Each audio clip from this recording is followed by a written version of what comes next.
नमस्कार। उड़ान आईएएस अकादमी के ई लर्निंग प्लेटफॉर्म पर आप सभी का स्वागत है। मैं हूं सुधीर वर्मा और इस वीडियो के अंतर्गत हम हाल फिलहाल में चर्चित कुछ मुद्दों पर चर्चा करेंगे। कुछ ऐसे मुद्दे जो आपके एग्जाम के लिए इंपॉर्टेंट है।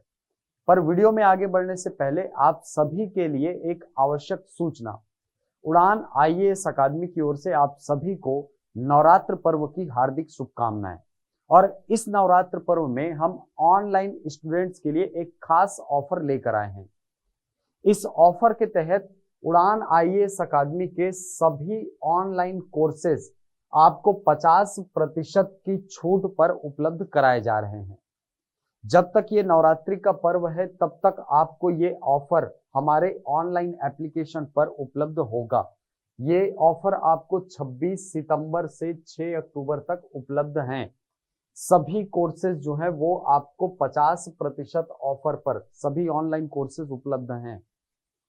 तो इस ऑफर का लाभ उठाने के लिए आप उड़ान आईएएस अकादमी के दिए गए नंबर्स पर संपर्क कर सकते हैं। चलिए तो वीडियो में आगे बढ़ते हैं। सबसे पहले पिछली वीडियो में पूछे गए प्रश्नों पर चर्चा कर लेते हैं। पहला प्रश्न आपसे पूछा गया था, वर्ष 2022 के एससीओ शिखर सम्मेलन में पहली एससीओ पर्यटन एवं सांस्कृतिक राजधानी किसे नामित किया गया है। आपके पास ऑप्शन में था वाराणसी, हरिद्वार, देहरादून और पुरी। तो इसका आंसर है ऑप्शन नंबर ए, वाराणसी।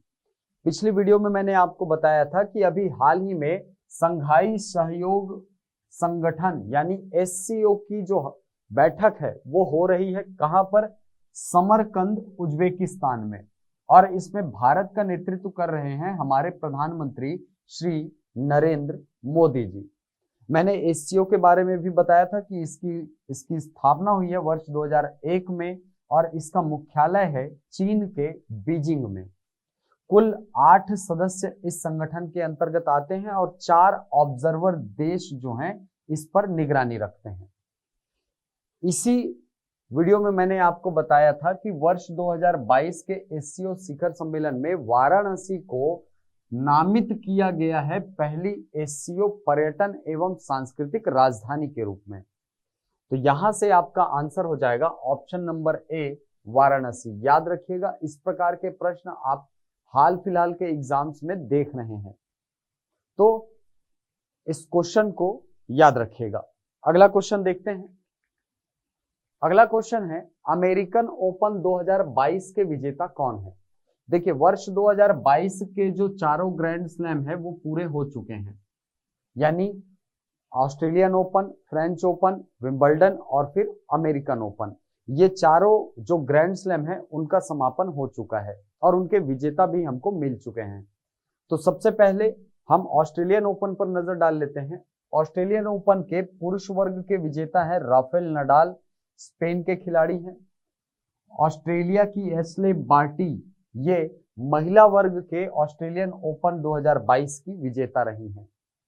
यदि बात करें फ्रेंच ओपन की, तो फ्रेंच ओपन राफेल नडाल ने ही जीता है, जबकि महिला वर्ग में इगा स्वियाटेक जो पोलैंड की खिलाड़ी हैं उन्होंने फ्रेंच ओपन 2022 का खिताब अपने नाम किया है। विंबलडन की बात करें तो विंबलडन नोवाक जोकोविच ने पुरुष वर्ग में जीता है, जबकि महिला वर्ग में एलेना रायबिकाना जो कजाकिस्तान की खिलाड़ी है इन्होंने अपने नाम किया है। इसी तरह से यदि मैं यूएस ओपन की बात करूं, यूएस ओपन या अमेरिकन ओपन की, तो इस बार हमको एक नया विजेता मिला है सी अल्काराज गार्सिया के रूप में, स्पेन के खिलाड़ी हैं। वहीं महिला वर्ग की बात करें तो इगा स्वियाटेक जिन्होंने फ्रेंच ओपन जीता था उन्होंने ही यूएस ओपन अपने नाम किया है। तो खिलाड़ी किस देश के हैं ये भी आपको अपने दिमाग में रखना है। चलिए, तो यूएस ओपन 2022 के विजेता आपको पूछ रहा है तो कौन है? सी अल्काराज गार्सिया। अगला क्वेश्चन है, श्रीलंका की टीम ने एशिया कप फाइनल में किस देश को हराया। ऑप्शन था अफगानिस्तान, भारत, बांग्लादेश या पाकिस्तान। पिछली वीडियो में मैंने आपको बताया था कि श्रीलंका जो है वो उसने 6ठी बार एशिया कप जो है ये अपने नाम किया है और फाइनल में इसने पाकिस्तान को हराया है। 23 रनों से हराया था, आपने मैच देखा होगा। चलिए अगला क्वेश्चन, विश्व ओजोन दिवस कब मनाया जाता है? अभी हाल ही में मनाया गया है 28वां विश्व ओजोन दिवस। मॉन्ट्रियल प्रोटोकॉल की स्मृति में मनाया जाता है इसको। मॉन्ट्रियल प्रोटोकॉल के दिन इस दिन हस्ताक्षर किए गए थे। ठीक, कब हुआ था मॉन्ट्रियल प्रोटोकॉल? तो वर्ष 1987 में। कब मनाया जाता है? तो याद रखिएगा 16 सितंबर को। ठीक, तो यहां से आपका आंसर हो जाएगा ऑप्शन नंबर सी। अगला क्वेश्चन, छत्तीसगढ़ की कितनी जातियों को अनुसूचित जनजाति में शामिल करने की अनुशंसा की गई है? तो मैंने आपको पिछली वीडियो में बताया था कि पूरे देश के 15 जातियों को अनुच्छेद 342 के अंतर्गत शामिल किए करने की अनुशंसा की गई है। किसमें? संविधान में। संविधान के अनुच्छेद 342 के अंतर्गत उन्हें जनजातियों का दर्जा देने की अनुशंसा हाल ही में केंद्रीय कैबिनेट के द्वारा की गई है। यदि ये अनुशंसा मान ली जाती है तो भारत में कुल जनजातियों की यानी अनुसूचित जनजातियों की संख्या 720 हो जाएगी। वर्तमान में 705 जनजातियां जो है ये संविधान के अनुच्छेद 342 के अंतर्गत अधिसूचित हैं। ठीक, तो छत्तीसगढ़ की कितनी जातियों को अभी हाल ही में अनुसूचित जनजाति में शामिल करने की मांग की गई है? याद रखिएगा 12 जातियां हैं जिन्हें शामिल करने के संबंध में बात की गई है। चलिए, तो आंसर हो जाएगा 12। ये देखिए कौन कौन से हैं, ये पिछली वीडियो में मैंने आपको पूरा बताया था। आगे बढ़ते हैं। आज का पहला टॉपिक है भारत का पहला डुगोंग कंजर्वेशन रिजर्व। डुगोंग एक जलीय प्राणी होता है और पारिस्थितिकीय रूप से बहुत ही महत्वपूर्ण होता है। ये देखिए, ये कुछ ऐसा दिखता है, ये है डुगोंग। ठीक, तो अभी हाल ही में भारत का पहला डुगोंग कंजर्वेशन रिजर्व जो है ये अधिसूचित किया गया है। किस राज्य में अधिसूचित किया गया है? तो याद रखिएगा तमिलनाडु राज्य में इसको अधिसूचित किया गया है। राज्य सरकार ने हाल ही में देश के पहले डुगोंग कंजर्वेशन रिजर्व की घोषणा की है। यह रिजर्व तमिलनाडु के तटीय क्षेत्र पाक खाड़ी में स्थापित किया गया है। तो ये फैक्ट्स याद रखिएगा, है ना, कि कहां पर स्थापित किया गया है भारत का पहला डुगोंग कंजर्वेशन रिजर्व। अगले टॉपिक पर चलते हैं। अगला टॉपिक में है भारत के अगले महान्यायवादी या अटॉर्नी जनरल। अभी हाल ही में इनके नाम की घोषणा हुई है। नाम क्या है इनका? मुकुल रोहतगी। आपने ये नाम पहले भी सुना होगा, पहले भी भारत के अटॉर्नी जनरल रह चुके हैं। ठीक, चलिए आइए पढ़ते हैं। वरिष्ठ अधिवक्ता मुकुल रोहतगी भारत के अगले महान्यायवादी यानी अटॉर्नी जनरल होंगे। यदि वर्तमान में बात करें कि वर्तमान में कौन है अटॉर्नी जनरल, तो के वेणुगोपाल नाम आपने सुना होगा। के वेणुगोपाल जो है ये भारत के वर्तमान में अटॉर्नी जनरल हैं। ठीक, वर्तमान अटॉर्नी जनरल के वेणुगोपाल का कार्यकाल 30 सितंबर को समाप्त हो जाएगा। 30 सितंबर को के वेणुगोपाल का कार्यकाल खत्म होगा। उसके बाद पुनः एक बार पद पर आ जाएंगे कौन? मुकुल रोहतगी। मुकुल रोहतगी का अटॉर्नी जनरल के रूप में यह दूसरा कार्यकाल होगा। इससे पहले भी वह 2014 से 2017 तक 3 वर्ष के लिए देश के अटॉर्नी जनरल रह चुके हैं। तो ये इनका दूसरा कार्यकाल होगा, याद रखिएगा, इंपॉर्टेंट है, ये क्वेश्चन आते हैं। सबसे पहले अटॉर्नी जनरल होता क्या है इसके बारे में जान लेते हैं। तो देखिए, भारतीय संविधान के अनुच्छेद 76 में अटॉर्नी जनरल का पद, जिसे हम हिंदी में कहते हैं महान्यायवादी का पद जो है ये उल्लेखित है। इसमें यह कहा गया है कि भारत का महान्यायवादी भारत का सर्वोच्च कानून अधिकारी होगा, जिसकी नियुक्ति की जाती है किसके द्वारा? राष्ट्रपति के द्वारा, और राष्ट्रपति के प्रसाद पर्यंत ही ये अपना पद धारण करते हैं। यानी राष्ट्रपति जब चाहे इन्हें पद से मुक्त कर सकते हैं। आगे पढ़ते हैं। अटॉर्नी जनरल भारत सरकार का मुख्य कानूनी सलाहकार है। ये अटॉर्नी जनरल का कार्य होता है कि वो सरकार को कानूनी मामलों में सलाह प्रदान करे और सभी कानूनी मामलों पर वह केंद्र सरकार को सलाह देता है। ठीक, भारत का महान्यायवादी देश का सर्वोच्च कानूनी अधिकारी होता है, ठीक है, या कानून अधिकारी होता है, याद रखिएगा इसको। भारत का महान्यायवादी भी प्राथमिक वकील है, ठीक है, ये प्राइमरी रूप से देखा जाए तो ये एक वकील है जो भारत के सर्वोच्च न्यायालय में केंद्र सरकार का प्रतिनिधित्व करता है। सरकार का प्रतिनिधित्व करने के लिए ये एक वकील होता है, ठीक। भारत के अटॉर्नी जनरल सभी कानूनी मामलों में सरकार की सहायता के लिए जिम्मेदार होते हैं। यानी यदि किसी भी प्रकार की सहायता केंद्र सरकार को कानूनी रूप से चाहिए तो वो परामर्श देने का काम करता है कौन?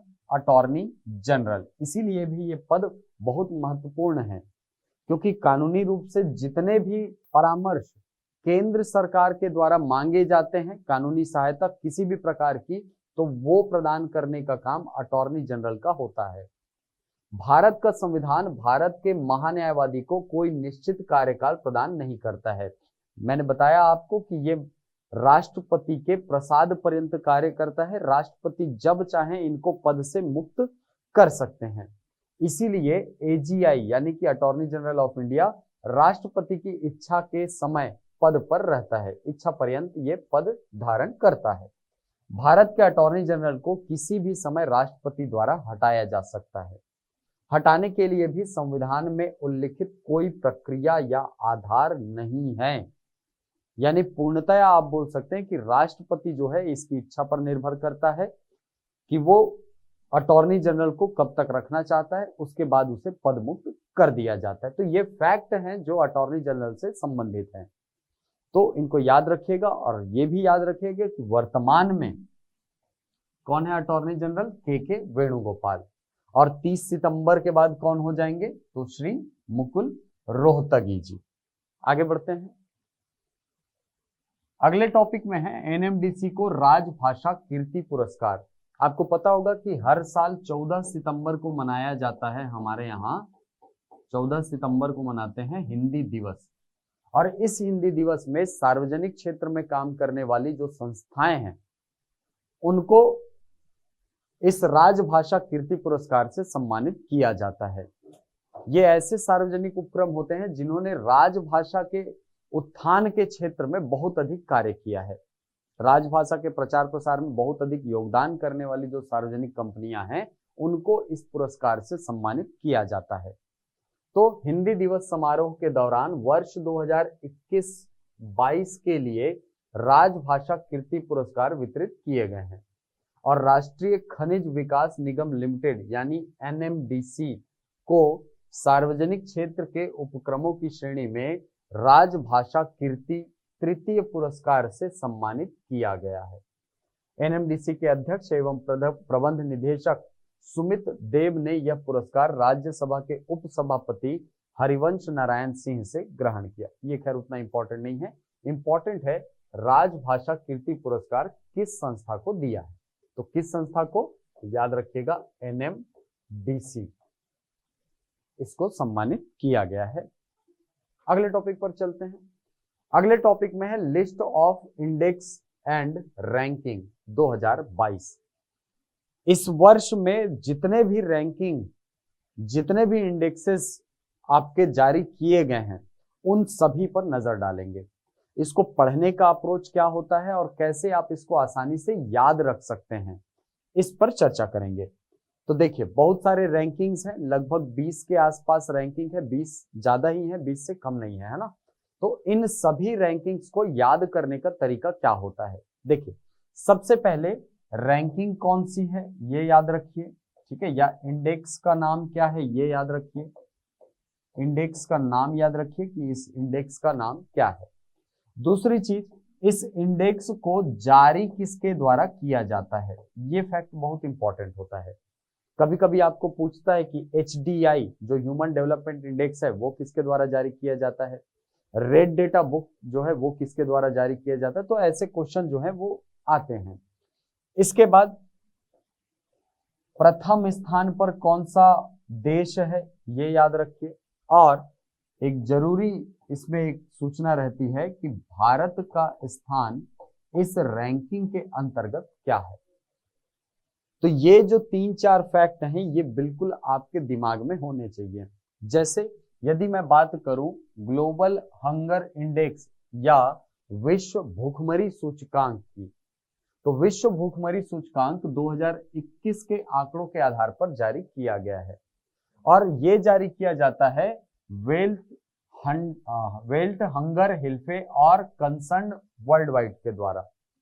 यदि इसमें भारत के स्थान की बात करें तो भारत की वर्तमान रैंकिंग है 101, ये एग्जाम में पूछ चुका है।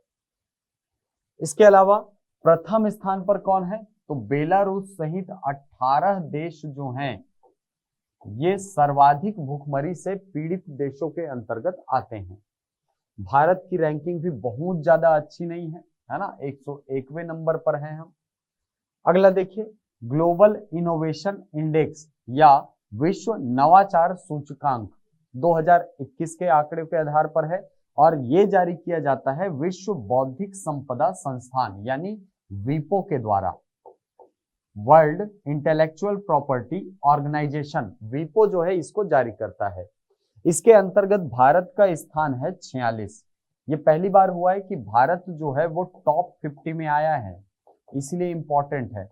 टॉप 50 में पहली बार आया है भारत, किसके अंतर्गत, इनोवेशन इंडेक्स के अंतर्गत, तो इसको आप याद रखिए। पहले स्थान की बात करें तो पहले स्थान पर है स्विट्जरलैंड। ठीक, तो ये 3 फैक्ट जो हैं आपके दिमाग में होने चाहिए। क्या कि जो रैंकिंग है उसको जारी कौन करता है, उसमें प्रथम स्थान पर कौन है और उस रैंकिंग में भारत का स्थान क्या है। चलिए, ऐसे ही एक इंडेक्स है ग्लोबल पेंशन इंडेक्स 2021। इसको जारी किया जाता है मर्सर सीएफए इंस्टीट्यूट के द्वारा। भारत का स्थान है 40वां और प्रथम स्थान पर है आइसलैंड। याद रखिएगा, खाद्य सुरक्षा सूचकांक यानी फूड सेफ्टी इंडेक्स, इसको इस नाम से भी पूछता है, फूड सेफ्टी इंडेक्स। ठीक है, सेफ्टी लिखना भूल गया भाई, समझ जाइएगा। फूड सेफ्टी इंडेक्स 2021 ये जारी किया जाता है इकोनॉमी इंपैक्ट के द्वारा। भारत के स्थान की अगर बात करें तो भारत जो है 71वें स्थान पर काबिज है, जबकि पहले स्थान पर है आयरलैंड। वैश्विक शांति सूचकांक 2021, ठीक, इसको जारी किया जाता है आर्थिक और शांति संगठन। ठीक है, याद रखिएगा, शायद जारीकर्ता का नाम नहीं लिखा है, आर्थिक एवं शांति संगठन के द्वारा इसे जारी किया जाता है, आर्थिक एवं शांति संगठन के द्वारा। भारत के स्थान की बात करें तो 135वें स्थान पर है हमारा भारत, जिसको हम बोलते हैं ना ये रैंकिंग को ग्लोबल पीस इंडेक्स, तो ये पीस इंडेक्स ही है। ठीक, प्रथम स्थान पर है आइसलैंड, आइसलैंड प्रथम स्थान पर है, शांत जगह है। हाँ, ये देखिए जारीकर्ता का नाम लिखा है आर्थिक और शांति संगठन। ठीक, तो ये 6 रैंकिंग हुए। इसके अलावा और भी रैंकिंग है, जैसे चांडलर गुड गवर्नमेंट इंडेक्स। ठीक है, सुशासन सूचकांक जो है, ठीक है, वो एक पत्रिका है जिसका नाम है चांडलर, इसके द्वारा जारी किया जाता है। जारीकर्ता कौन, चांडलर इंस्टीट्यूट ऑफ गवर्नमेंट। इसके अंतर्गत भारत का स्थान है 49वां, जबकि प्रथम स्थान पर फिनलैंड काबिज है। सुशासन रैंकिंग में भारत का स्थान 49वां है, जबकि प्रथम स्थान पर कौन, फिनलैंड है। विश्व प्रेस स्वतंत्रता सूचकांक, प्रेस फ्रीडम इंडेक्स, ये जारी किया जाता है रिपोर्टर्स विदाउट बॉर्डर्स, जर्मनी की कंपनी है और इसके द्वारा इसे जारी किया जाता है। भारत के स्थान की अगर बात करें तो भारत का स्थान और नीचे चला गया है, पहले 146वें नंबर पर हुआ करते थे, अब 150वें नंबर पर आ गए हैं। प्रथम स्थान की अगर बात करें तो प्रथम स्थान पर है नॉर्वे। ठीक, स्कैंडिनेवियन जो कंट्रीज रहती हैं उनका स्थान हमेशा यहाँ पर ऊपर ही रहता है। आप देखिएगा कितनी बार भी ये रिपोर्ट आएगा तो जो भी स्कैंडिनेवियन कंट्री है, जैसे नॉर्वे हो गया, स्वीडन हो गया, डेनमार्क हो गया, ये कंट्रीज भी टॉप पे रहती हैं। ठीक, अगला लोकतंत्र सूचकांक 2021। लोकतंत्र सूचकांक जो है, ठीक है, जिसको हम बोलते हैं democracy index, democracy index. Democracy index जो है ये जारी किया जाता है इकोनॉमिक इंटेलिजेंस यूनिट, ठीक है, EIU याद रखिएगा, ठीक है, इकोनॉमिक इंटेलिजेंस यूनिट के द्वारा। और भारत का स्थान है इसमें 46वां, प्रथम स्थान पर है नॉर्वे। इसमें भी ये जो लोकतंत्र सूचकांक है इसमें भी आपको दिखेगा कि जो स्कैंडिनेवियन कंट्रीज है वही टॉप पर अधिकतर रहती हैं। ठीक, चलिए, तो ये 9 सूचकांक हो गए। इसके बाद 10वां है भ्रष्टाचार और धारणा सूचकांक, करप्शन परसेप्शन इंडेक्स जिसको हम बोलते हैं। ये जारी किया जाता है ट्रांसपेरेंसी इंटरनेशनल के द्वारा। और यदि भारत की रैंक की बात करें तो भारत है 85वें स्थान पर, 85th नंबर पर है। बहुत अच्छी स्थिति नहीं है हमारी, है ना। प्रथम स्थान पर कौन है? तो प्रथम स्थान पर 3 कंट्रीज हैं। न्यूजीलैंड हर साल रहता है इसमें, ठीक है। पिछले 3 सालों से यदि आप देखेंगे तो न्यूजीलैंड हर बार टॉप किया है। न्यूजीलैंड, फिनलैंड और डेनमार्क, ये जो है ये प्रथम स्थान पर काबिज 3 देश हैं। यानी यहाँ पर भ्रष्टाचार का स्तर जो है वो बहुत कम है। अगला है संयुक्त राष्ट्र मानव विकास सूचकांक 2021, ठीक है, HDI,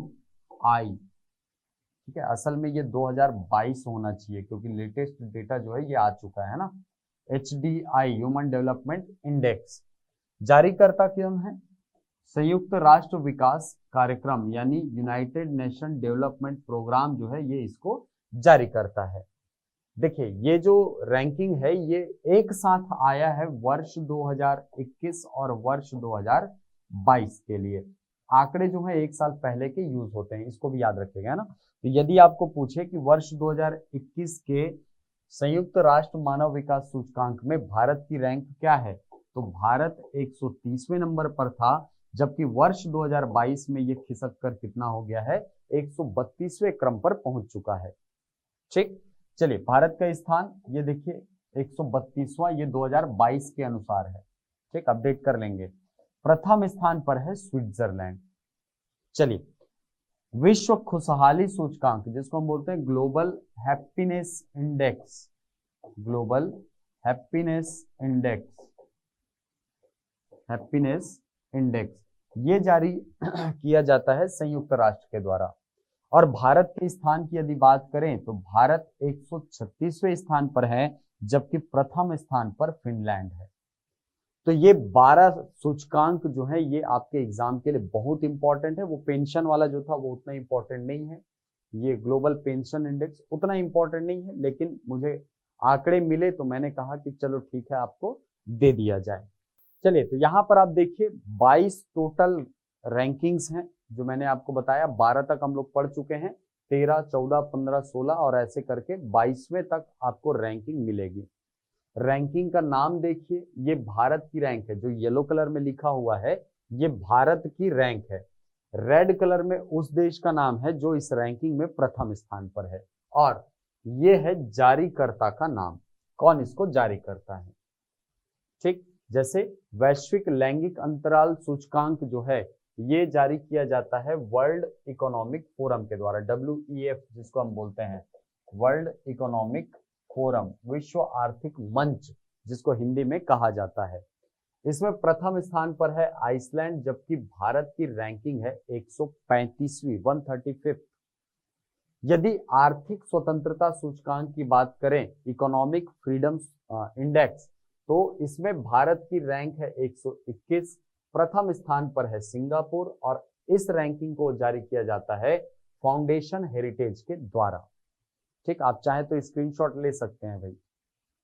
ठीक, चलिए वैश्विक जलवायु जोखिम सूचकांक, देखिए जलवायु से संबंधित 2 रैंकिंग्स आती है, एक जलवायु परिवर्तन के लिए आता है और एक जलवायु जोखिम के लिए आता है। तो पहला जो है वो जलवायु जोखिम सूचकांक के लिए है, यानी कौन सा देश कितना ज्यादा सेंसिटिव है पर्यावरणीय जो चेंजेस हैं उसके लिए। तो जलवायु जोखिम सूचकांक 2021 में ये देखिए इसे जारी किया जाता है जर्मन वॉच के द्वारा।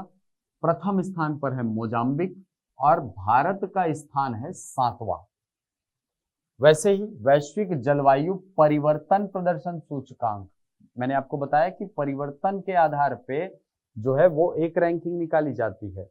तो वैश्विक जलवायु परिवर्तन प्रदर्शन सूचकांक की यदि बात करें तो इसे भी जर्मन वॉच के द्वारा जारी किया जाता है। प्रथम स्थान पर है डेनमार्क और भारत की रैंकिंग है 10वीं। वैसे ही वैश्विक साइबर सुरक्षा सूचकांक ये जारी किया जाता है अंतरराष्ट्रीय दूरसंचार संघ के द्वारा। इसमें प्रथम स्थान पर है अमेरिका और भारत की रैंकिंग है 10वीं। स्टार्टअप इकोसिस्टम इंडेक्स, ठीक है, यानी जो नवाचार किया जाता है, ठीक है, जो नए स्टार्टअप लिए जाते हैं उसकी रैंकिंग जो निकाली जाती है ये निकाला जाता है स्टार्टअप ब्लैंक्स के द्वारा। और इसमें प्रथम स्थान पर वर्तमान में है अमेरिका और भारत की रैंकिंग है 20वीं। अगला है वैश्विक युवा विकास सूचकांक, यानी यूथ का डेवलपमेंट कैसे हो रहा है, ये जारी किया जाता है कॉमनवेल्थ के सचिवालय के द्वारा। प्रथम स्थान पर है सिंगापुर और भारत की रैंकिंग है 122वीं, यानी हम काफी ज्यादा पिछड़े हुए हैं, याद रखिएगा। अगला है वैश्विक विनिर्माण जोखिम सूचकांक 2021, ये जारी किया जाता है कुचमेन और वैकेफील्ड के द्वारा।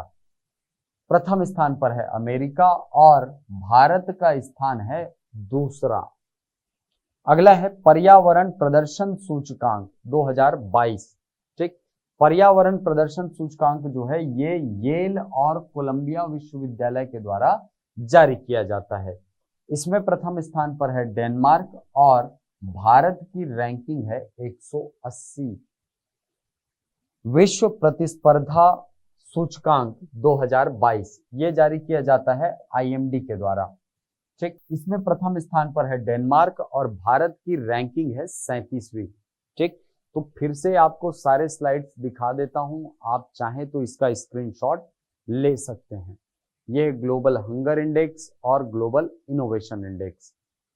इसके बाद है ग्लोबल पेंशन इंडेक्स, इसको नहीं भी पढ़ेंगे तो चलेगा, अभी तक यहां से क्वेश्चन नहीं आया है, ठीक।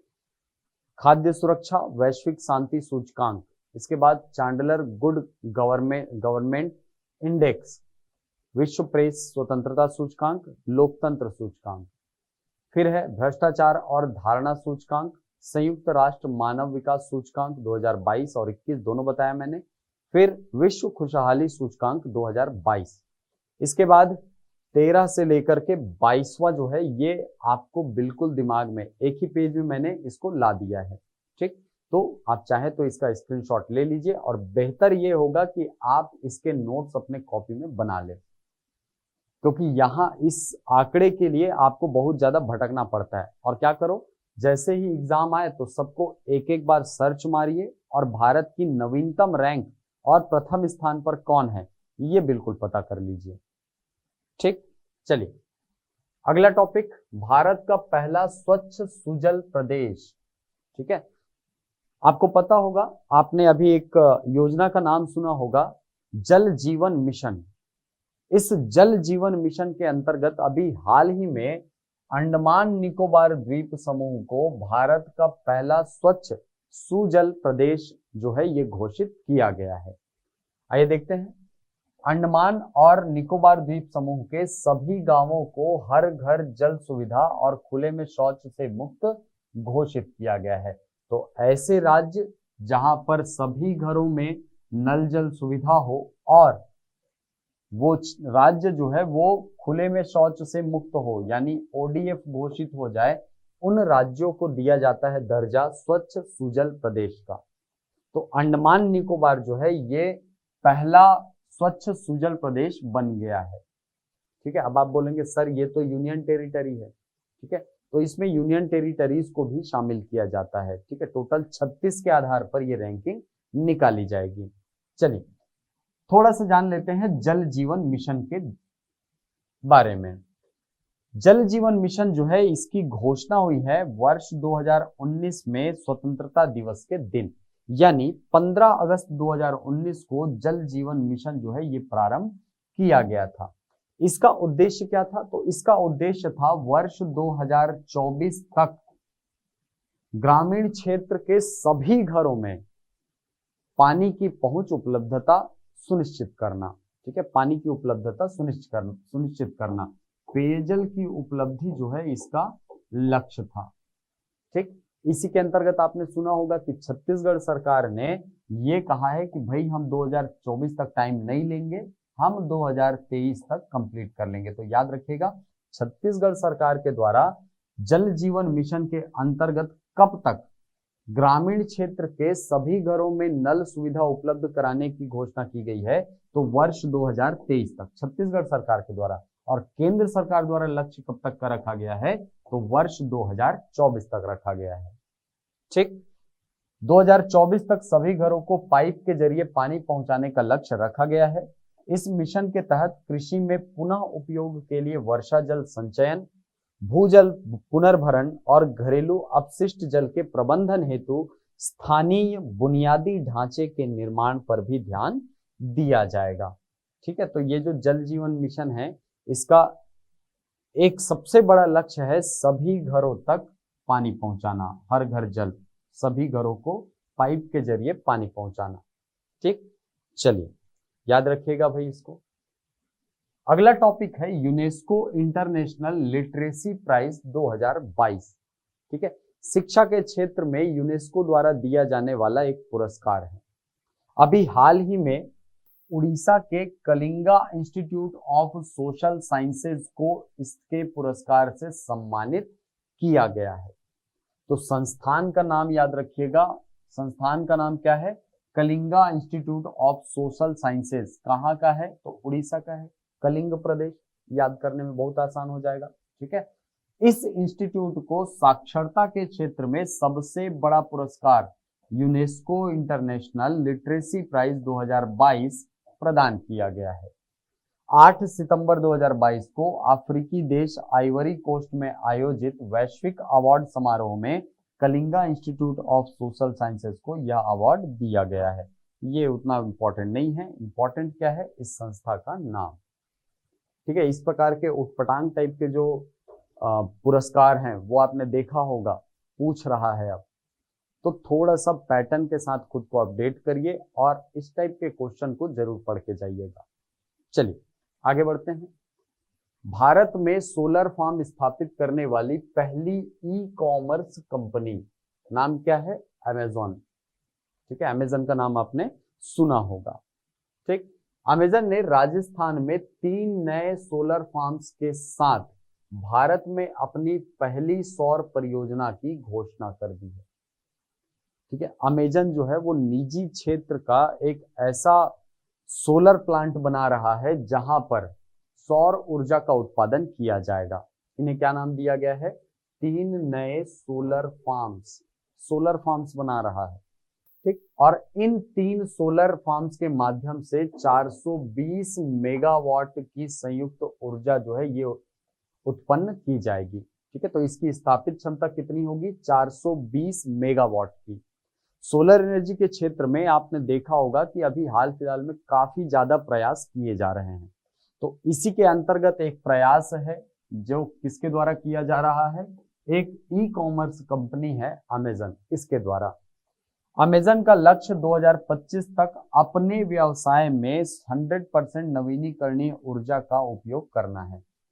यानी जितने भी काम होते हैं अमेजन के अंतर्गत वो 100% किसके द्वारा उत्पन्न कराया जाएगा, नवीनीकरणीय ऊर्जा स्रोतों के माध्यम से। ठीक, चलिए अगला हेडिंग, पर्यावरण मंत्रियों के राष्ट्रीय सम्मेलन। डायरेक्ट पूछेगा कहां पर आयोजित हो रहा है, तो प्रधानमंत्री नरेंद्र मोदी ने गुजरात के एकता नगर में पर्यावरण मंत्रियों के राष्ट्रीय सम्मेलन का उद्घाटन किया है। हाल ही की न्यूज है।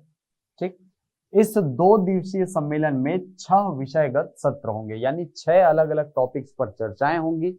ये टॉपिक्स क्या क्या हैं, तो पहला है जलवायु परिवर्तन का मुकाबला करना, ये पहला है। दूसरा क्या है, परिवेश एकीकृत हरित मंजूरी के लिए सिंगल विंडो सिस्टम निर्मित करना। तीसरा है वानिकी प्रबंधन, ठीक है, फॉरेस्ट मैनेजमेंट। चौथा है प्रदूषण की रोकथाम और नियंत्रण करना। पांचवा है वन्य जीव प्रबंधन और छठा है प्लास्टिक और अपशिष्ट प्रबंधन। तो ये सारे जो टॉपिक्स हैं, ये सारे जो फैक्ट्स हैं, ये आप पेपर 7 में यूज कर सकते हैं या आप चाहें तो इसे निबंध वाले सेक्शन में यूज करते हैं जो मेंस की तैयारी कर रहे हैं। ठीक, यदि वनडे एग्जाम की बात करूं तो वनडे एग्जाम के लिए इंपॉर्टेंट है ये फैक्ट कि पर्यावरण मंत्रियों का राष्ट्रीय सम्मेलन कहां पर आयोजित किया गया, तो कहां किया गया है, गुजरात के एकता नगर में। आगे बढ़ते हैं, अगले टॉपिक में है माया, वाइल्ड आर्कटिक वोल्फ। अभी हाल ही में क्लोनिंग के द्वारा एक वाइल्ड आर्कटिक वोल्फ जो है ये उत्पन्न किया गया है। ठीक, आइए पढ़ते हैं। बीजिंग बेस्ड एक जीन फर्म ने दुनिया में पहली बार एक जंगली आर्कटिक भेड़िए का सफलतापूर्वक क्लोन बनाया है। जंगली आर्कटिक भेड़िया को सफेद भेड़िया या ध्रुवीय भेड़िया भी कहा जाता है। ठंडी जगह पर रहता है, ध्रुवीय क्षेत्रों पर रहता है, सफेद रंग के इसके फर होते हैं, इसलिए इसको सफेद भेड़िया या ध्रुवीय भेड़िया भी कहा जाता है। यह जानवर कनाडा के क्वीन एलिजाबेथ द्वीप समूह के उच्च आर्कटिक टुंड्रा का मूल निवासी है, यानी कनाडा में जो सबसे ठंडा क्षेत्र है जिसको टुंड्रा क्षेत्र बोला जाता है वहां पर ये रहता है। क्लोनिंग को दुर्लभ और लुप्त प्राय प्रजातियों के संरक्षण में एक मील का पत्थर उपलब्धि माना जाता है। ठीक है, चलिए तो याद रखिएगा ये जो वाइल्ड आर्कटिक वोल्फ है इसका नाम क्या रखा गया है, तो माया नाम रखा गया है। क्वेश्चन डायरेक्ट पूछ सकता है कि हाल ही में क्लोनिंग द्वारा निर्मित माया क्या है, क्या है, एक जंगली आर्कटिक भेड़िया है। आगे बढ़ते हैं, अगले टॉपिक में है छेलो शो। ठीक है, नाम थोड़ा अजीब सा लग रहा होगा लेकिन ये नाम है एक गुजराती फिल्म का। गुजराती फिल्म है जिसको अभी हाल ही में ऑस्कर 2023 के लिए प्रविष्टि में शामिल किया गया है। ठीक, ये देखिए पोस्टर विवेक रंजन अग्निहोत्री जी का ट्वीट है। क्या कहा है कि a big congratulation to the entire team of the last film show for being selected as India's official entry, wishing them the best film award at Oscar 2023। ठीक, तो याद रखिएगा गुजराती फिल्म है छेलो शो, ऑस्कर 2023 के लिए भारत की आधिकारिक प्रविष्टि के रूप में नामित किया गया है। चलिए अगले टॉपिक पर है भारत का पहला निशा अभ्याकाश, ठीक, या स्काई सेंचुरी, आप देख पा रहे हैं नाम। ठीक है, भारत का पहला निशा अभ्याकाश जो है ये स्थापित किया गया है लद्दाख में। अब आप पूछेंगे सर ये निशा अभ्याकाश या स्काई सेंचुरी होता क्या है। देखिए ये एक ऐसा क्षेत्र होता है जहां पर रात के समय जो आकाश है वो एकदम स्वच्छ दिखाई पड़ता है। अब आप पूछेंगे कि सर ये लद्दाख में क्यों बनाया गया है, तो देखिए लद्दाख में एक ऐसा क्षेत्र है जहां पर से आप रात के समय स्वच्छ आसमान को देख सकते हैं। हमारे यदि रायपुर में या छत्तीसगढ़ की बात करें इस वाले क्षेत्र में तो आसमान जो है वो थोड़ा धुंधला दिखाई पड़ता है हमको। क्यों दिखाई पड़ता है, तो उसके बहुत सारे कारण हैं। धुआं एक बहुत बड़ा कारण है, इसके अलावा बादल है, इसके अलावा बहुत सारे कारण हैं। एक सबसे बड़ा कारण होता है प्रकाश प्रदूषण या प्रकाशीय प्रदूषण। प्रकाशीय प्रदूषण के कारण कई बार हमारी जो दृश्यता है वो कम हो जाती है, हम ठीक से देख नहीं पाते हैं। ठीक, तो प्रकाशीय प्रदूषण जो है ये लद्दाख वाले क्षेत्र में आपको नहीं मिलेगा, इसीलिए यहाँ पर जो रात के समय ये जो चांद तारे हैं, तारे एकदम स्वच्छ आकाश दिखाई पड़ता है, इसलिए इस जगह को चुना गया है किसके लिए, निशा अभ्याकाश या स्काई सेंचुरी के लिए। ठीक, तो आइए पढ़ते हैं, केंद्र सरकार के विज्ञान और प्रौद्योगिकी विभाग लद्दाख में भारत का पहला निशा अभ्याकाश बनाने की एक नई योजना शुरू करने जा रहा है। तो याद रखिएगा निशा अभ्याकाश भारत में कहां प्रस्तावित है, तो ये है लद्दाख में। आगे देखिए, यह परियोजना अगले 3 महीने में पूरी हो जाएगी। प्रस्तावित अभ्याकाश लद्दाख में बनाया जाएगा और यह चुंगथांग अभयारण्य का हिस्सा होगा। निशा अभ्याकाश के लिए लद्दाख प्रशासन, लद्दाख स्वायत्त शासी पर्वतीय परिषद और भारतीय खगोल भौतिकी संस्थान के साथ त्रिपक्षीय समझौता हुआ है। इंपॉर्टेंट नहीं है। इंपॉर्टेंट क्या है, निशा अभ्याकाश कहाँ आयोजित हो रहा है, सॉरी कहाँ निर्मित किया जा रहा है, लद्दाख में। आगे बढ़ते हैं। देखिए यहाँ पर जो निशा अभ्याकाश है वो क्या होता है, ये सारी चीजें लिखी हुई हैं, आप चाहें तो स्क्रीनशॉट ले सकते हैं। वैसे मैंने जो आपको समझाया है वही यहाँ पर लिखा गया है, स्क्रीनशॉट लेके आप चाहें तो पढ़ सकते हैं। अगले टॉपिक में है REC को महारत्न कंपनी का दर्जा। ये जो REC है इसका पूरा नाम है रूरल इलेक्ट्रिफिकेशन कॉरपोरेशन, ठीक है, रूरल इलेक्ट्रिफिकेशन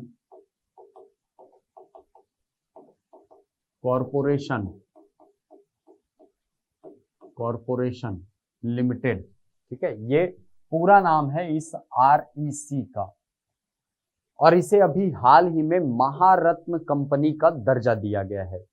इस तरीके से अब यदि भारत में पूछे कि महारत्न कंपनियों की संख्या कितनी हो गई है, तो ये हो गई है 12। ठीक, आइए पढ़ते हैं। ग्रामीण विद्युतीकरण निगम यानी रूरल इलेक्ट्रिफिकेशन कॉरपोरेशन को एक महारत्न केंद्रीय सार्वजनिक क्षेत्र के उद्यम का दर्जा दिया गया है।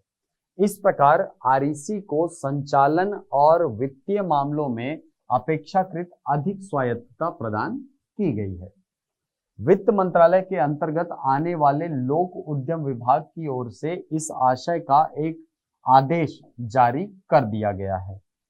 देखिए ये जो REC है इसकी स्थापना हुई है वर्ष 1969 में, और ये एक गैर बैंकिंग वित्तीय कंपनी यानी NBFC non banking financial company है, जो देश भर में बिजली क्षेत्र के वित्त पोषण और विकास पर ध्यान केंद्रित करती है।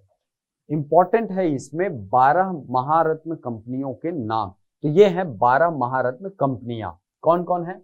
भारत हेवी इलेक्ट्रिकल्स लिमिटेड यानी BHEL, दूसरा है भारत पेट्रोलियम कॉरपोरेशन लिमिटेड यानी Bharat petroleum corporation limited BPCL, तीसरा है कोल इंडिया लिमिटेड CIL, वैसे ही भारतीय गैस प्राधिकरण limited GAIL gas authority of India limited, Hindustan petroleum corporation limited यानी HPCL भी महारत्न कंपनी के अंतर्गत शामिल है। इसके अलावा Indian oil corporation limited IOCL इसके अंतर्गत शामिल है। राष्ट्रीय ताप विद्युत निगम लिमिटेड यानी NTPC भी इसके अंतर्गत शामिल है। Oil and natural gas corporation limited तो ONGC जिसको हम बोलते हैं ये भी लिस्टेड है। Steel authority of India limited SAIL, इसके बाद power grid corporation of India limited PGCIL ये भी इसके अंतर्गत लिस्टेड है। पावर फाइनेंस कॉरपोरेशन PFC ये जस्ट पिछले साल ही इसको इस लिस्ट में शामिल किया गया था। 11वें क्रम का ये महारत्न कंपनी है, और 12वें क्रम में अभी हाल ही में शामिल हुआ है कंपनी, नाम क्या है? Rural electrification corporation limited. तो ये 12 कंपनियां हैं। कई बार क्वेश्चन यहां से आया है, कई बार यहां से क्वेश्चन पूछे गए हैं, आप इसको बिल्कुल याद रखिए। इसके अलावा यदि आप याद करना चाहें तो आप ये याद कर सकते हैं कि किन कंपनियों को महारत्न कंपनी का दर्जा दिया जाता है, इसके लिए क्या क्या क्राइटेरिया है, ये आप चाहें तो बिल्कुल पढ़ सकते हैं। ठीक, चलिए आगे बढ़ते हैं। राज्य में उड़द, मूंग और अरहर की समर्थन मूल्य पर खरीदी। अब आप बोलेंगे कि सर ये क्या न्यूज है?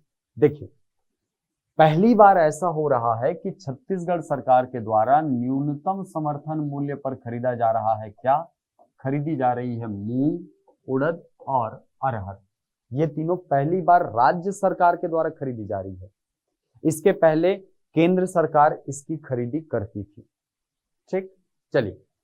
PM आशा यानी अन्नदाता आय संरक्षण अभियान के तहत राज्य में मूंग और उड़द की खरीदी 17 अक्टूबर से 16 दिसंबर 2022 तक की जाएगी, जबकि अरहर की खरीदी 13 मार्च 2023 से 12 मई 2023 के मध्य की जाएगी। ठीक, इसमें याद में रखने लायक क्या है कि ये जो उड़द, मूंग और अरहर है, इन तीनों की खरीदी किस योजना के अंतर्गत की जा रही है? तो पीएम आशा, आशा का फुल फॉर्म है अन्नदाता आय संरक्षण अभियान। ठीक, खरीदी की जाएगी। अब देखिए, किसानों से अरहर और उड़द की खरीदी 6600 रुपए प्रति क्विंटल, इसको याद रखिएगा। और जो जनसंपर्क विभाग है वहां के आंकड़े थोड़े से गलत दिए हुए हैं। ठीक है, ये आपको मिलेगा सीएससीपी की वेबसाइट पर। सीएससीपी जो है आर्थिक मामलों की कैबिनेट जिससे राय लेती है और जो आर्थिक मामलों की कैबिनेट को न्यूनतम समर्थन मूल्य की अनुशंसा करता है, ये वही सीएससीपी है। इसकी वेबसाइट पर आपको जाएंगे तो वहां पर सही मिलेगा, क्या मिलेगा कि अरहर और उड़द की खरीदी 6600 रुपए प्रति क्विंटल पर और मूंग की खरीदी की जाएगी 7755 रुपए प्रति क्विंटल की दर से। ठीक, वहां पर जनसंपर्क विभाग में लिखा हुआ है कि उड़द और अरहर की खरीदी, उड़द और मूंग की खरीदी की जाएगी किसमें? 6600 रुपए में। ये 6600 में खरीदा जाएगा, जबकि अरहर खरीदा जाएगा कितने में? ये खरीदा जाएगा 7755। ठीक है, 7755 रुपए प्रति क्विंटल। तो ये गलत आंकड़े हैं भाई। ठीक है, इसको थोड़ा सा यदि पढ़ रहे होंगे आप जनसंपर्क विभाग की वेबसाइट को रेगुलर, तो इस चीज को थोड़ा सा सुधार लेंगे। ठीक, चलिए, छत्तीसगढ़ शासन द्वारा खरीफ सीजन 2022-23 में इसके लिए वेयर हाउस के 20 गोदामों का उपार्जन केंद्र के रूप में अधिसूचित किया गया है। ठीक, चलिए, तो इसमें याद क्या रखना है भैया? याद रखना है इसमें अरहर और उड़द की खरीदी का मूल्य, इसके अलावा मूंग की खरीदी का मूल्य अपने को याद रखना है। ठीक, ये फैक्ट है, इसके अलावा ये फैक्ट है, इनको अपने को याद रखना है। अच्छा, और कौन कौन से फसलों की खरीदी की जाती है भाई न्यूनतम समर्थन मूल्य में? तो देखिए, एक है धान सामान्य, ये 2040 रुपए। ठीक है, ये वर्ष 2022-23 के लिए, और धान ए के लिए है 2060 रुपए। मक्के का प्रति क्विंटल मूल्य है 1962 रुपए। और रागी का, देखिए रागी जो है इसको राज्य लघु वनोपज सहकारी संघ जो है ये इसको खरीदती है, याद रखिएगा, है ना। इसको केंद्र सरकार नहीं खरीदती है, इसको कौन खरीदता है? छत्तीसगढ़ राज्य लघु वनोपज सहकारी संघ। इसकी खरीदी की जाती है 3578 रुपए प्रति क्विंटल की दर से। ये वर्ष 2022-23 के लिए समर्थन मूल्य के आंकड़े हैं, तो ये फैक्ट्स को याद रखिएगा, यहां से क्वेश्चन पूछते हैं। ठीक, चलिए आगे बढ़ते हैं। अगले टॉपिक में है international grand masters chess tournament. अभी हाल फिलहाल में काफी ज्यादा चर्चा में है और छत्तीसगढ़ के न्यूज चैनल्स में काफी हलचल है। क्या हलचल है कि छत्तीसगढ़ में 19 से 28 सितंबर तक राजधानी रायपुर में international grand masters chess tournament जो है ये आयोजित किया जा रहा है। ठीक, ये पोस्टर आपने जरूर देखा होगा। ठीक है, international grand master chess tournament Raipur 2022 19 से 28 सितंबर 2022 तक आयोजित किया जाना है। ठीक, जो जीतेगा उसको 35 लाख रुपए का अमाउंट जो है इनाम राशि के रूप में दिया जाएगा। ठीक, दूसरा, इसके अंतर्गत आने कौन कौन वाले हैं, गेस्ट कौन कौन है? तो नाम देखिए, GM विश्वनाथन आनंद 5 बार के वर्ल्ड चैंपियन हैं। इसके अलावा कोनेरू हम्पी भी आ रही हैं, वुमेन ग्रैंड मास्टर हैं, आपने नाम सुना होगा। और आ रहे हैं रमेश बाबू प्रज्ञानानंद। ठीक है, ये भी ग्रैंड मास्टर हैं। तो ये तीनों जो महान खिलाड़ी हैं, बड़े खिलाड़ी हैं, उनका आगमन हो रहा है रायपुर और वो यहाँ पर खेलने वाले हैं international grand master chess tournament के अंतर्गत। तो हमारे प्रदेश के खिलाड़ियों को इससे कहीं ना कहीं प्रोत्साहन मिलेगा, जो चेस खिलाड़ी हैं उनको, और वो अपने खेल में सुधार भी कर सकते हैं, उनके लिए मौका है। ठीक, टूर्नामेंट में 15 देशों के 500 से अधिक खिलाड़ी जो हैं वो शतरंज के खिलाड़ी जो हैं इसमें भाग लेने वाले हैं। ठीक, चलिए, इसका आयोजन किस विभाग के द्वारा होगा? ये क्वेश्चन कई बार ऐसे क्वेश्चन पूछता है, तो याद रखिएगा। खेल एवं युवा कल्याण विभाग, अखिल भारतीय शतरंज महासंघ और छत्तीसगढ़ ओलंपिक एसोसिएशन, ये तीनों मिलकर के इसको आयोजित करवा रहे हैं। इन तीनों का संयुक्त तत्वावधान है, जिसके द्वारा ये आयोजन है ना, अंतरराष्ट्रीय ग्रैंड मास्टर्स चेस टूर्नामेंट जो है रायपुर में आयोजित कराया जा रहा है। ठीक, चलिए आगे बढ़ते हैं। अगले टॉपिक में है अंतरराष्ट्रीय कृषि मड़ई, जिसका नाम रखा गया है एग्री कॉर्निवॉल 2022। ये भी काफी ज्यादा न्यूज में है। ठीक है, आपने कृषि मेला का नाम सुना होगा, तो वही कृषि मेला जो है अंतरराष्ट्रीय कृषि मेला, ये 14 से 18 अक्टूबर 2022 तक हमारे छत्तीसगढ़ में इंदिरा गांधी कृषि विश्वविद्यालय परिसर रायपुर में आयोजित किया जा रहा है।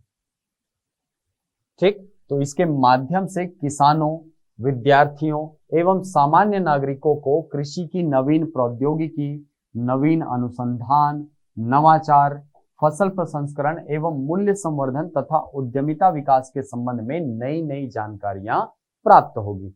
जाहिर सी बात है कि जब पूरे विश्व भर के जो कृषि वैज्ञानिक यहाँ पर आएंगे, तो उनसे नवीन जानकारियों को लेने का, उनसे हमारी जानकारियों को साझा करने का एक बहुत ही बढ़िया अवसर है।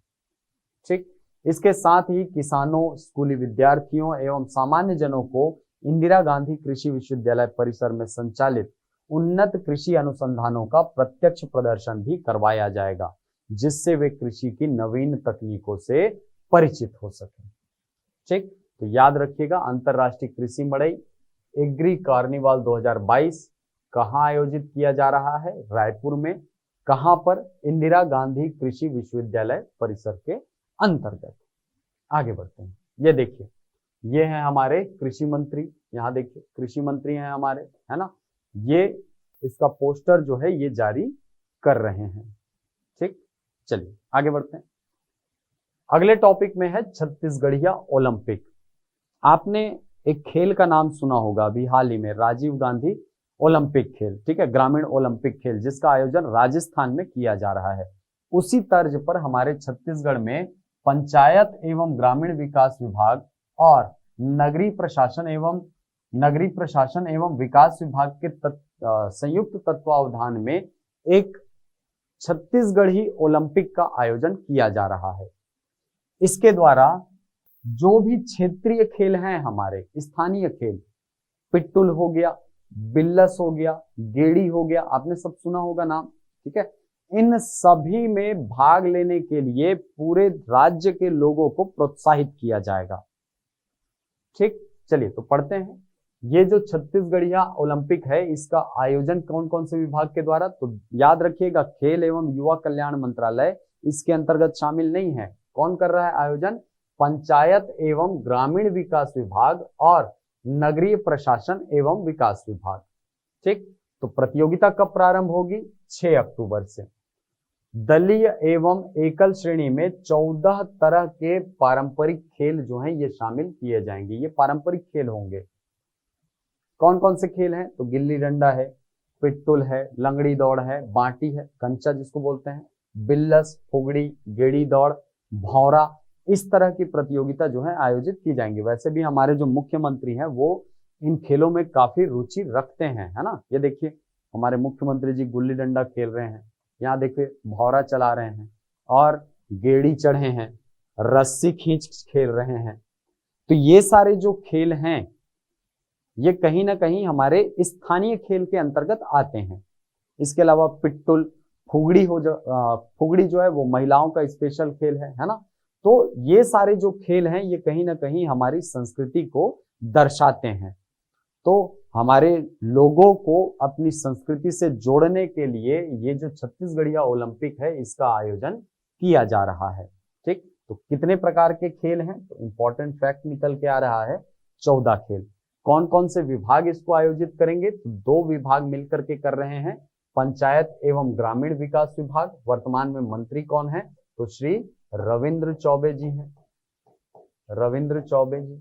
और नगरीय प्रशासन मंत्री कौन है वर्तमान में? तो श्री शिव डहरिया जी जो हैं ये वर्तमान में नगरीय प्रशासन एवं विकास विभाग के मंत्री हैं। ठीक, चलिए आगे बढ़ते हैं। अगला टॉपिक है स्वच्छ भारत मिशन ग्रामीण में उत्कृष्ट कार्यों के लिए छत्तीसगढ़ को 4 राष्ट्रीय पुरस्कार जो हैं ये हाल में मिले हैं। ठीक, कौन कौन सा है भाई, देख लीजिए। स्वच्छता सर्वेक्षण ग्रामीण में ईस्ट जोन में छत्तीसगढ़ पहले स्थान पर है। ठीक है, आपको पता होगा कि पूरे भारत को 4 भागों में बांटा जाता है। इसमें पूर्वी जोन के अंतर्गत हमारा छत्तीसगढ़ शामिल होता है और पूर्वी जोन के अंतर्गत और भी जो राज्य हैं जैसे उड़ीसा हो गया, आंध्र प्रदेश हो गया, इनको शामिल किया जाता है। इन सभी राज्यों में हमारे छत्तीसगढ़ ने स्वच्छता पुरस्कार के अंतर्गत बाजी मार ली है और कौन से स्थान पर है, प्रथम स्थान पर है। दुर्ग जिले को दूसरा और बालोद जिले को तीसरा स्थान प्राप्त हुआ है। 3 पुरस्कार हो गए, है ना, 1 2 3। और ODF प्लस पर दीवार लेखन में सेंट्रल जोन में राज्य को तीसरा पुरस्कार दिया गया है। ठीक है, देखिए ODF प्लस वाला जो एरिया है उसको तो 5 भागों में बांटा जाता है, उसमें सेंट्रल जोन अलग से होता है। ठीक है, सेंट्रल जोन, तो सेंट्रल जोन के अंतर्गत छत्तीसगढ़ शामिल है और उसमें छत्तीसगढ़ को तीसरा पुरस्कार प्राप्त हुआ है। तो 4 पुरस्कार जो हैं स्वच्छ भारत मिशन ग्रामीण में हमको प्राप्त हुए हैं। ठीक, राष्ट्रपति श्रीमती द्रौपदी मुर्मू जी जो हैं वो 2 अक्टूबर को नई दिल्ली में पुरस्कार प्रदान करेंगी। अब आते हैं हमारे अगले सेक्शन में। अगला सेक्शन है प्रश्नोत्तर का सेक्शन, जिसमें मैं आपको कुछ प्रश्न पूछूंगा और आपको उन प्रश्नों के उत्तर वीडियो के कमेंट बॉक्स में देने हैं। पहला क्वेश्चन है, भारत का पहला डुगोंग कंजर्वेशन रिजर्व किस राज्य में अधिसूचित किया गया है? ऑप्शन है केरल, तमिलनाडु, कर्नाटक या आंध्र प्रदेश। तो इसका आंसर आप हमको कमेंट बॉक्स में बताएंगे। अगला क्वेश्चन, ग्लोबल हंगर इंडेक्स 2021 में भारत का स्थान क्या है? ऑप्शन है 101, 102, 103 या 104। अगला क्वेश्चन, हाल ही में किस सार्वजनिक उद्यम को महारत्न केंद्रीय सार्वजनिक क्षेत्र के उद्यम का दर्जा दिया गया है, यानी महारत्न का दर्जा किस कंपनी को मिला है? ऑप्शन है भारतीय गैस प्राधिकरण लिमिटेड, गेल को मिला है। ठीक है, इसको मैं नहीं बताऊंगा भाई, आप खुद से करिएगा। हिंदुस्तान पेट्रोलियम कॉर्पोरेशन लिमिटेड, ग्रामीण विद्युतीकरण लिमिटेड या Indian oil corporation of India. चलिए अगला क्वेश्चन, छत्तीसगढ़िया ओलंपिक का आयोजक विभाग कौन सा है? खेल एवं युवा कल्याण विभाग, पंचायत एवं ग्रामीण विकास विभाग, नगरीय प्रशासन एवं विकास विभाग, पंचायत एवं ग्रामीण विकास और नगरीय प्रशासन एवं विकास विभाग। तो इसका आंसर भी कमेंट बॉक्स में आप हमको बताएंगे। अगला क्वेश्चन, असंगत युग्म का चयन करें, फसल एवं समर्थन मूल्य। ठीक, असंगत युग्म हमको बताना है कौन सा फसल उसके समर्थन मूल्य से सुमेलित नहीं है। तो ये थे हाल फिलहाल में चर्चा में रहे राष्ट्रीय तथा छत्तीसगढ़ स्तर की महत्वपूर्ण घटनाएं। आशा करता हूं ये वीडियो आपको पसंद आया होगा। मिलते हैं अगली कक्षा में कुछ नई जानकारियों के साथ, कुछ नए फैक्ट्स के साथ। तब तक के लिए धन्यवाद।